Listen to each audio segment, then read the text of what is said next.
একটা ছোট্ট গ্রামে থাকত এক বিড়াল, তার নাম ছিল মিনি। মিনি শুধু সাধারণ বিড়াল নয়, সে ছিল এক দুর্দান্ত রাঁধুনি। গ্রামে সবাই তাকে ভালোবাসত, কারণ সে মাঝে মাঝেই অসাধারণ সব খাবার রান্না করত আর বন্ধুদের খাওয়াত। একদিন গ্রামের বড় উৎসব ছিল, পুষ্পমেলা। সবাই বলল, মিনি, তুমি যদি আমাদের জন্য কিছু রান্না করো তাহলে উৎসবটা আরো মজার হবে।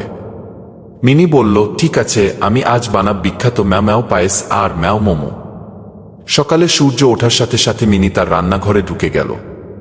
সে পরল একটা ছোট্ট লাল এপ্রন, মাথায় বেঁধে নীল রঙিন একটা কাপড়। তারপর সে শুরু করল রান্না। সে আগে চাল আর দুধ দিয়ে পায়েস বসাল চুলায়। তারপর ছোট ছোট মাছের মতো মোমো তৈরি করল মুরগির মাংস দিয়ে। খাওয়ার গন্ধে গ্রাম ভর্তি হয়ে গেল। খরগোশ, কাঠবিড়ালি, হাঁস, এমনকি এক গম্ভীর কুকুরও এসে হাজির হল লাইনে।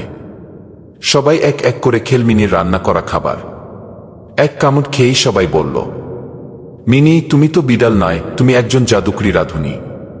মিনি লজ্জা পেয়ে একটু মিউ করল, তারপর বলল, রান্না করাই আমার ভালোবাসা। বন্ধুদের মুখে হাসি দেখলেই আমার পেট ভরে যায়।